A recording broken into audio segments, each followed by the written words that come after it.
That as President Obama is dismantling a registry that tracks immigrants from jihadist countries. The newly named senior counselor to President-elect Donald Trump, Kellyanne Conway, joins us tonight, and political correctness on campus run amok. Students at the University of Virginia, in particular, waging a war on Christmas. Pastors Robert Jeffress and Daryl Scott join me tonight. Good evening, everybody. Our top story, President-elect Donald Trump today filling key positions in his administration. Trump tapping Sean Spicer as assistant to the president and press secretary. Spicer has been Republican National Committee Communications Director since 2011 and the party's chief strategist since 2015. Hope Hicks named assistant to the president, director of strategic communications.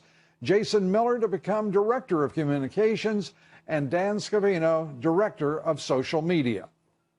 Joining me now, the newly named counselor to President-elect Trump, Kellyanne Conway. First of all, Kellyanne, congratulations. This is a wonderful thing for you. I know it also requires considerable sacrifice on your part and your family, but it's also wonderful for the country. So in addition to congratulations, from me at least, certainly a thank you as well for what you're doing for the country. Lou, thank you so much. Means a great deal to me coming from you. Thank you. And we'll turn first to the Trump administration is underway with 28 days to go yet before President-elect Trump is sworn in. I have never seen a faster start to any administration or a faster receding from public view than President Obama's. This is really remarkable. He's delivering already on the tone and the pace that he promised as a candidate. He's also delivering on the content, Lou. He's putting together this cabinet in a way that reflects what his agenda for those first 100 days and beyond is. He's putting together free market thinkers who are going to help him create those 25 million jobs over 10 years and unleash energy and do the infrastructure program, repeal and replace Obamacare, do the immigration reform that he's promised. And also, I think he set the pace and the tone, the content, but he's done something else. You know, he's really threaded the needle, President-elect Trump has, between being the next president and being respectful that we still have a president. So he stopped short of making new policy with respect to foreign policy or domestic policy, but at the same time, he's not waiting until January 20th to get all the levers in motion. That respect and consideration does not appear at this point to be reciprocal, however. President Obama still pressing forward, taking Muslims, largely Muslims, off a registry, an immigration registry, making a decided point there. He is still, if you will, putting his, making himself felt in the most irritating of ways, or at least attempting to. I don't get the sense whatsoever that the president-elect is bothered by it at all, though. Not particularly. I think from a form and non-substantive perspective, the president and his closest advisors have been very helpful to the president-elect and his close advisors in terms of promising this transition from administration to administration. But that aside, these men differ ideologically and they differ substantively. And in some ways, in many ways, the election of President Donald J. Trump was a rebuke and a rejection of many of the policies that we've had over the last 4 to 8 years. That's very clear. You look at the polls, Lou, and you quickly see that some Americans see as healthcare, Obamacare, as President Obama's greatest accomplishment, but a nearly equal number see it as his greatest failure. And so you see a very divided country on the issues as well. But we're not that worried about the executive orders and the flurry of activity that are happening. Some people try to do that to make up for the unfinished business in the closing days and weeks of their administrations. But we know we'll read the public's mood on many different issues, and we'll match that up with what the president-elect has promised to do on these issues. And you'll see real change and progress. I think it's draining the swamp, but it's also making sure that we have prosperity and safety again. People feel less prosperous and certainly less safe than they did a few short years ago. And very quickly, the president bringing in the CEOs of Lockheed Martin and Boeing, reaching agreement based on the remarks of not the prospective White House or the transition or the president-elect, but from the CEOs themselves. They're going to bring that $4 billion plus Air Force One contract for two in under $4 billion. They talked about affordability. They talked about how nice it is to be talking with someone who actually knows what he's talking about when it comes to business and issues. So there's a whole tone here that to me is important. The substance is critical, of course, but you're talking about people who were not necessarily aligned with Donald Trump, who's going after the establishment, talking favorably and enlisting, if you will, in the movement. And this one's pretty simple, Lou.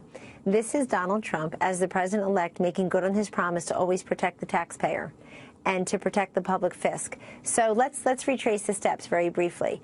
2 weeks ago, the president-elect issued a tweet that he thought the aircraft was too expensive. He wants everybody to be compensated fairly, but he also doesn't want us to be holding the bag and the bill. I mean, how refreshing is that? Isn't that the first job after keeping the nation secure, making sure our money's not wasted? And so he's making good on that. Fast forward, what's happened over time is he met with these CEOs, and lo and behold, we discovered that the project is years behind and millions over budget, and that they'll find a way to reduce the cost without reducing the quality. That's exactly what he's promising to do. That's exactly why somebody who goes to Washington as a successful, brilliant businessman owing no one anything is in the exact position to get this done on behalf of the taxpayer. And over the last 24 hours, a peculiar sort of communication conflict, if you will. Newt Gingrich saying that no longer was Donald Trump interested in draining the swamp. Corey Lewandowski coming up with something very similar.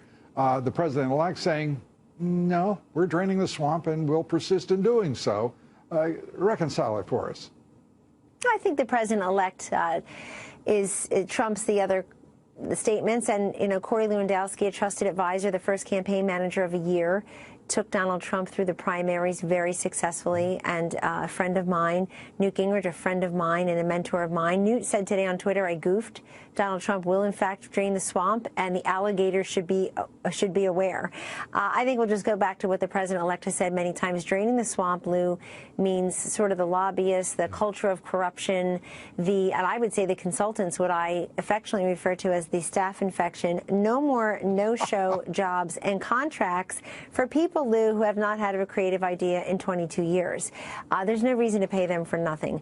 And so, I think that all goes together. It doesn't mean you won't have qualified and well-compensated men and women in different areas, publicly and privately, doing their best to help lead the country forward. But at the same time, just as Donald Trump did with the Boeing project, the Lockheed Martin project that you talked about, we just don't want to pay too much for stuff as a government, and you know, perhaps even with the Republican Party. And that's a whole new perspective to go for it. That's right. That's a whole new perspective. Right. But he can do it.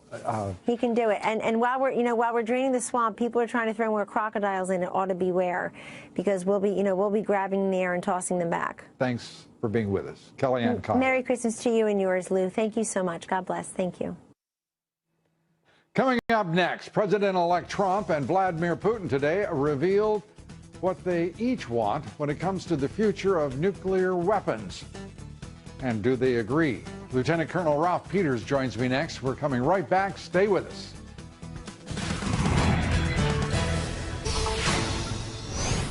Breaking news now. President-elect Trump revealing on social media his thoughts about our nuclear capability. Trump tweeted this: the United States must greatly strengthen and expand its nuclear capability until such time as the world comes to its senses regarding nukes. His tweet came just hours after Vladimir Putin called for boosting his country's nuclear abilities. But it's far from a nuclear arms race. Nonetheless, the president-elect gave additional insight, saying through his transition team, quote, President-elect Trump was referring to the threat of nuclear proliferation and the critical need to prevent it, particularly to and among terrorist organizations and unstable and rogue regimes. He's also emphasized the need to improve and modernize our deterrent capability is a vital way to pursue peace through strength. Joining us tonight, Fox News strategic analyst, Lieutenant Colonel Ralph Peters. Ralph, great to have you with us. And Merry Christmas. Merry Christmas and Happy New Year and Happy Holidays to all. It's a wonderful time. And even as we're sitting here talking about nuclear capabilities. In your judgment, is Donald Trump right or wrong on this issue? On this one, I'll give you, Lou, he is 100% right. Our nuclear triad, that is a combination of land-based missiles, submarine-launched missiles, and aircraft-delivered weapons. It's been desperately in need of modernization. We've been just kind of putting patches on the elbows and knees for a long time. Now we need true modernization, but not just that. Beyond the hardware itself, which is overdue for replacement, we also need to get back to a clear-cut doctrine that Obama's really muddied very much. The paradox of nuclear weapons, Lou, is you want them so terrible and frightening that you never have to use them. But with that, you also need the doctrine that says, hey, we are not going to let you hit us first.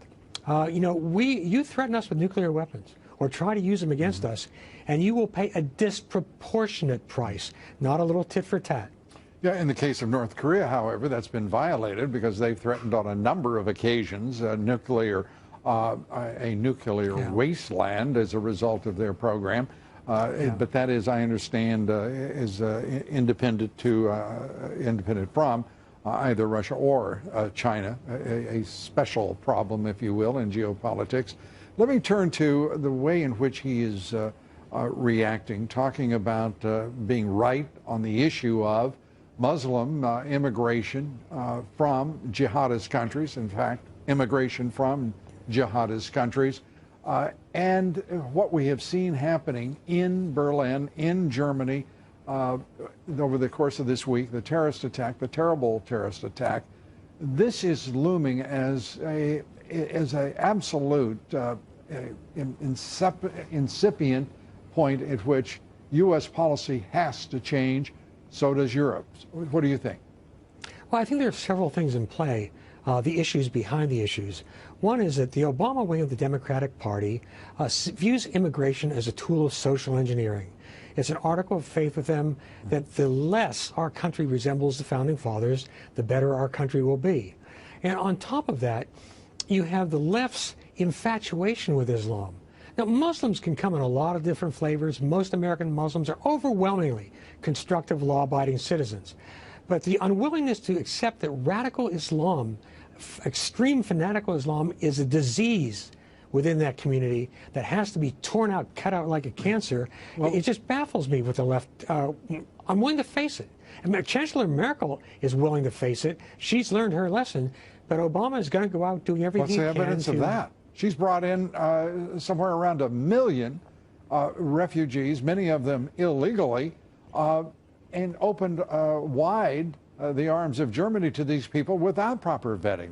And she has not recanted. She's played let me finish. She's played a couple of electoral games, but meanwhile, her policies remain in place. Well, no, they don't. Actually, Lou, Germany has tightened back up considerably. She knows, Chancellor Merkel, our best friend in Europe, by the way, and perhaps the last man in Europe, knows she screwed up big time. That was the Lutheran pastor's daughter from Old East Germany coming out at her. And since then, they've tried to tighten up. But as we saw with Berlin and the difficulty in arresting Anis Amri when they knew he was a threat, Germany is saddled with two things. One, it is a legacy of the Nazi era. So their new constitution. This is all well and good, but I'm talking about current policy rather than the historical context, the cultural history context. Is with us. Amazing guilt, the guilt that that we can analyze forever, and it will only be rationalization in the minds of many. The fact of the matter is, Angela Merkel and her party remain favored. They remain, in popular opinion, with open borders, to be supported. It has dropped significantly, but in effect, those liberal left policies of Angela Merkel that are leading directly, it appears, to these terrorist acts, is not changing. They have not, and until there is a recognition of what they've done and what they must do, it seems like a peculiar journey to take, either intellectually or in terms of the policies that remain committed to open borders. It requires constitutional changes in the German law to let the police do their job, let the intelligence agencies do their job. And let's not forget, Angela Merkel is not a leftist. Her party is the Christian Democratic Party, allied with the Christian Social Union. They're right of center. Again, they screwed up the immigration policy because of their history. Germany wants to be seen as a good guy nation, generous to all. And now they're trying to fix it. And as we know from our own experiences, fixing it is really, really hard. But, you know, when I hear American conservatives making common cause with these far-right parties in Europe, they're Putin-funded, America-hating parties. It's about more than just immigration.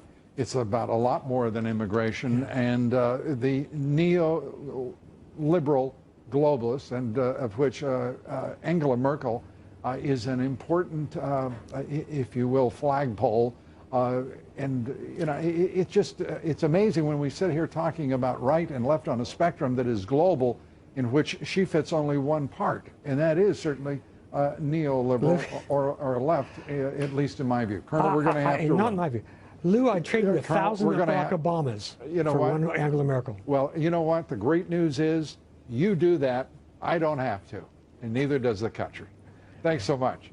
But it's quite a trade-off you're creating there. Thanks so much. Be sure to vote in our poll tonight. The question is, do you agree with President-elect Trump that we need to temporarily suspend Muslim immigration from jihadist countries? We'd like to hear from you. Cast your vote on Twitter at Lou Dobbs. Follow me on Twitter at Lou Dobbs. Like me on Facebook. Follow me on Instagram at Lou Dobbs Tonight. On Wall Street, stocks pulling back as we head into the holidays. The Dow Jones Industrials dropping 23 points. The S&P down 4. The Nasdaq down 24. Volume on the big board picking up to 3.9 billion shares. A reminder to listen to my reports 3 times a day, coast to coast, on the Salem Radio Network. Up next, shocking new documents show Hillary Clinton's top aides communicating with the so-called faithless electors and those who were trying to flip the Electoral College to stop Donald Trump. Emails, calls, text messages, all an effort to subvert the will of the American voter. We'll have the Constitution, we might add. We'll have the story for you and much more straight ahead. Stay with us.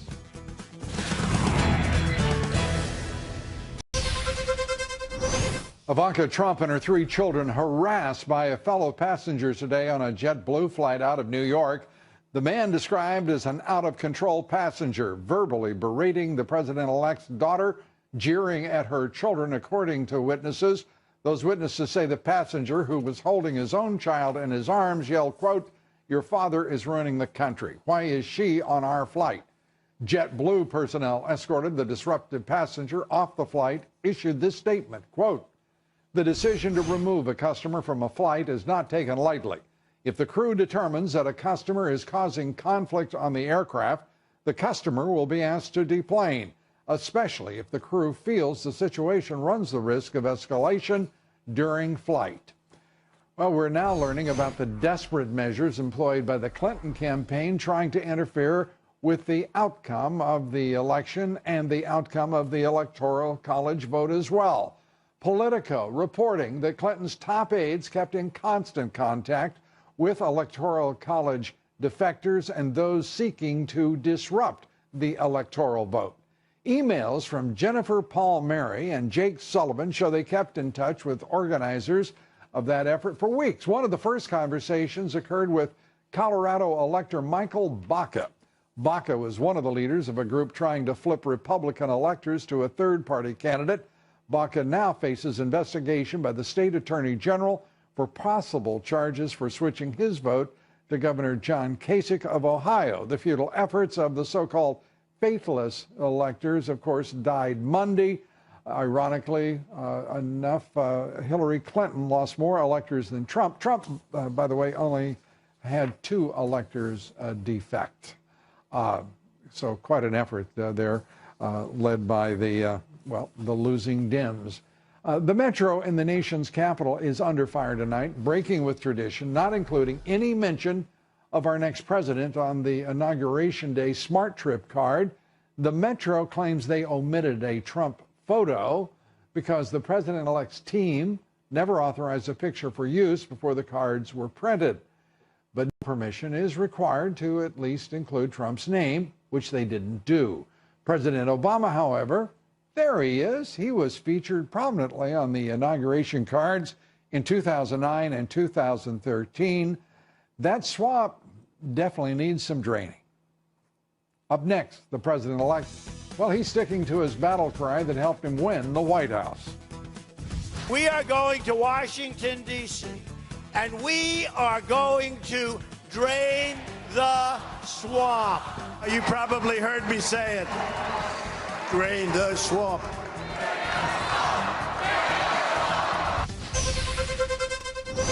Here we go. President Obama is blaming Fox News for his failures as president.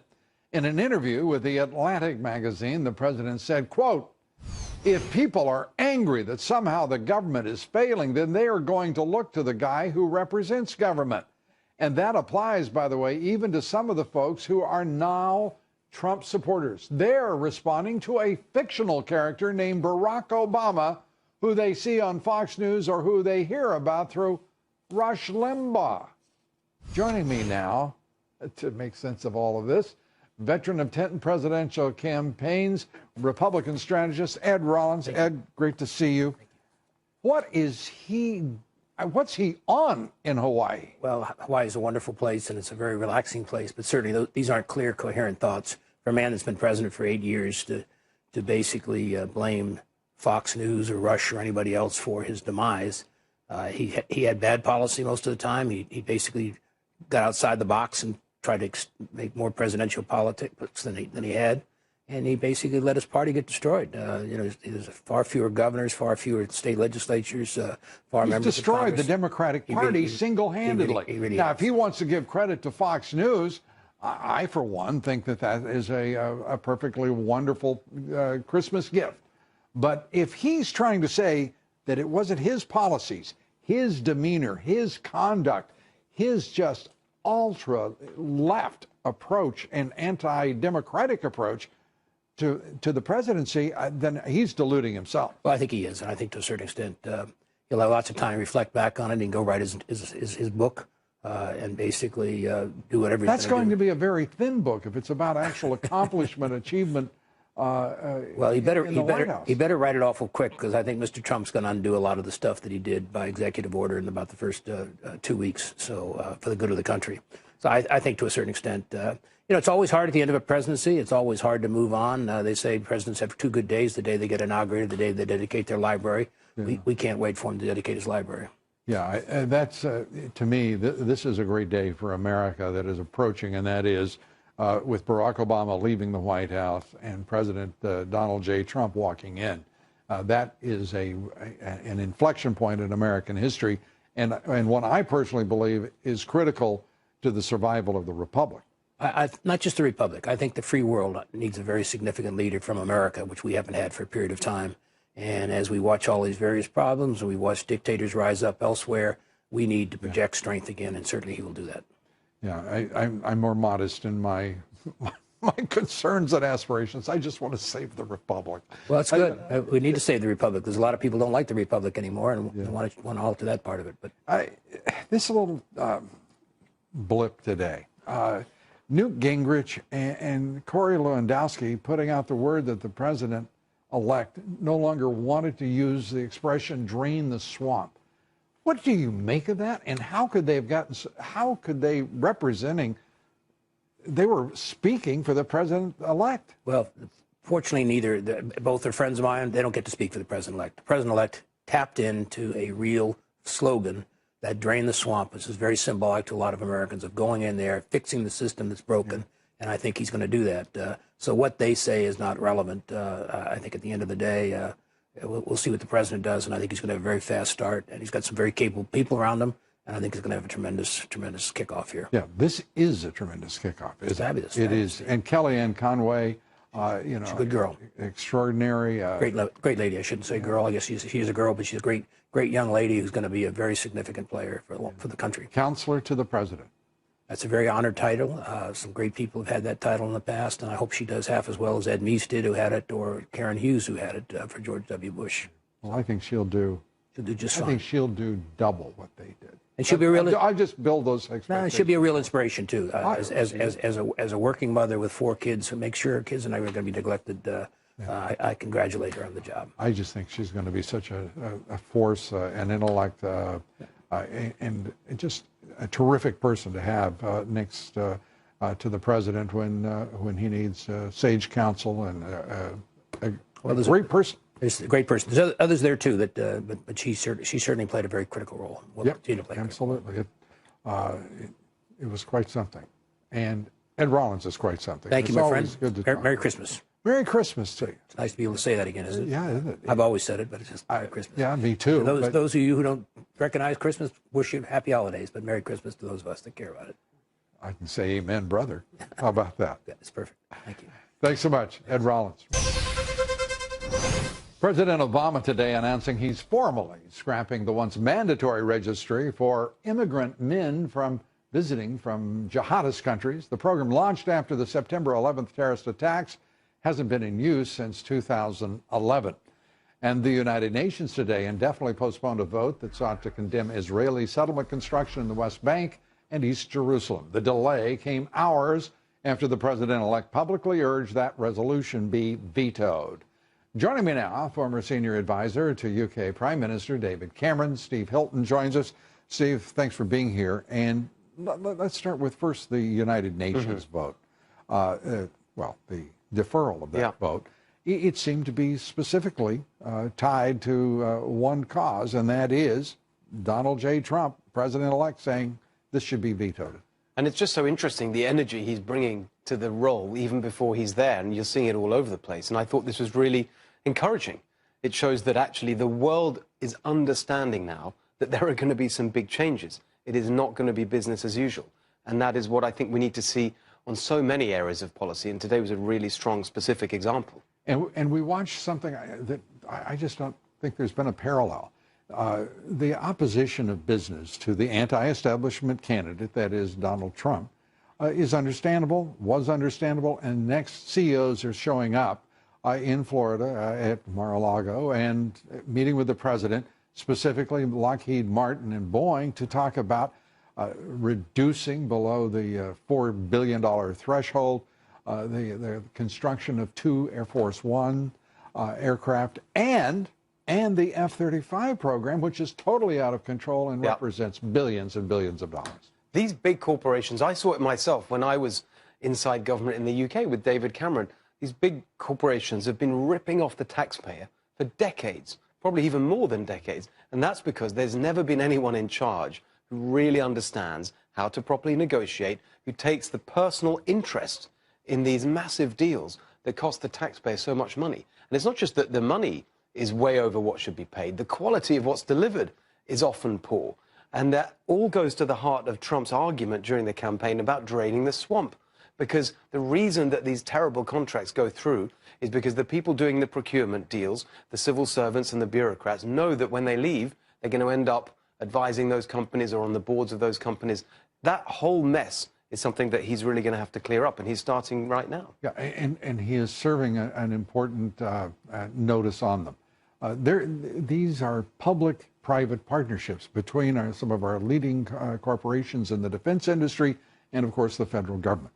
Not recognized as such often by the left-wing media, but that's precisely what they are. And there is a relationship, sometimes not from the conservative side either, but there is an important relationship that has to be balanced, and Donald Trump is taking that on. I want to ask you, because talking about Prime Minister Cameron, you, as we were announcing the news of these appointments by President-elect Trump today, Kellyanne Conway moving into the West Wing. It appears she's going to be right next to the president. It looks like there's a real emphasis now on the people who got him there. Yeah. And that makes me personally feel better, and also to see someone with Kellyanne's immense capability and achievement stepping in to be of service. It's really good news. When I heard that announcement today, the fact that she was going to be inside, really close to him, and not, by the way, just playing a communications role or as press secretary, a really serious, substantive role right at his side. I think that's incredibly important because you've got her, you've got Steve Bannon, you've got people that really understand what the mission is, the mission to really shake things up, because pressure's going to come from the establishment to do business as usual, and you've got to have those allies with you right at your side to keep going and to deliver the promises that he was elected on. And the brief suggestion that the president-elect is going to abandon, drain the swamp was immediately Yeah, exactly. That illusion was put to rest, and the president-elect made it clear he's still swamp draining. Steve Hilton, great to have you with us. Great to see you. Thanks so much. We're behind on giving answers to our poll results. I apologize. We asked Monday, do you think it's possible the Democratic Party will ever recover from Barack Obama? 57% of you said yes, it is likely he will never recover. Tuesday, we asked you, do you believe the Justice Department should be investigating all threats and harassment of Electoral College members? 94% of you said yes, it should. I agree with you in all cases. And last night we asked you, will President Obama go down as the worst president in history? I have to tell you, I'm in favor of this shorter question. We may go to that as a matter of policy from here on. 88% of you said yes. The reason, by the way, we had to do some makeup is yours truly got a little long-winded. It was an aberration from my career. I assure you it'll never, ever happen again. Up next, the war on Christmas hitting college campuses. We are just kind of letting the administration know that a lot of students on campus choose not to celebrate anything in the winter season. Cool. It's like a very Christian normative campus, and so we feel like it's just not really a safe space for people of different faith traditions. Pastors Daryl Scott and Robert Jeffress join me next to take all of that up. Stay with us. We'll be right back.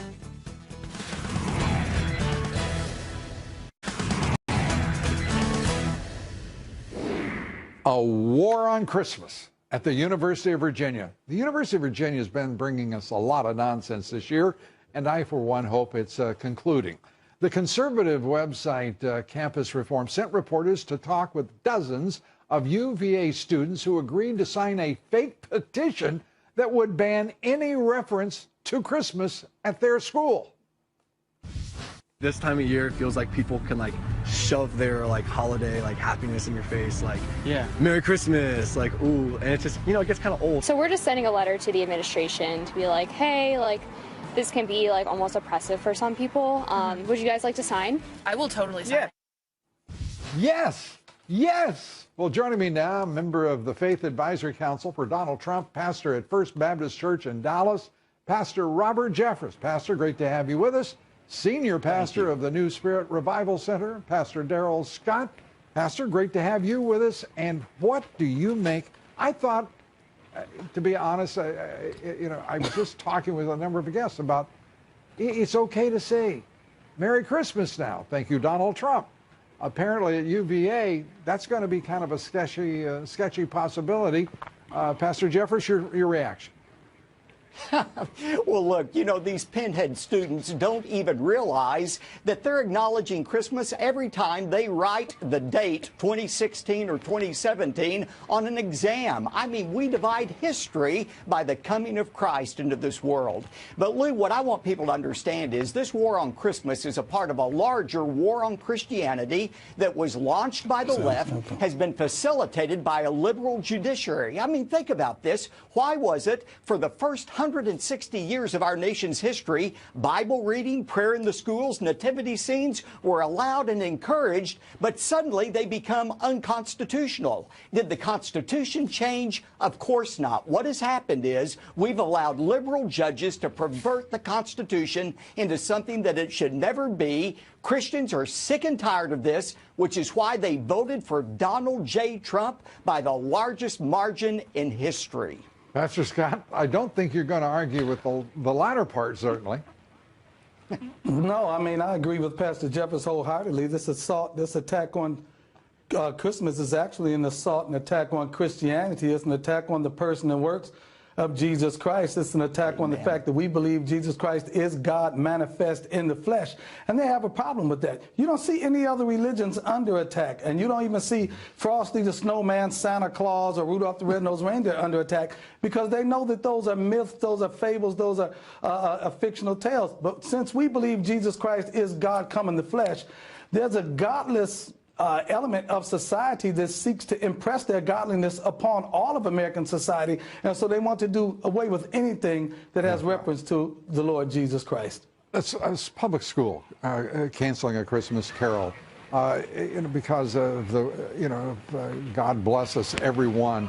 One of the most iconic lines in faith and in plays in this country. How can we, why are we putting up with people who would say you've got to get rid of that play because it says God bless everyone? I mean, it doesn't make any sense to us, yet it's happening. It's happening. You know, Lou, it's ridiculous.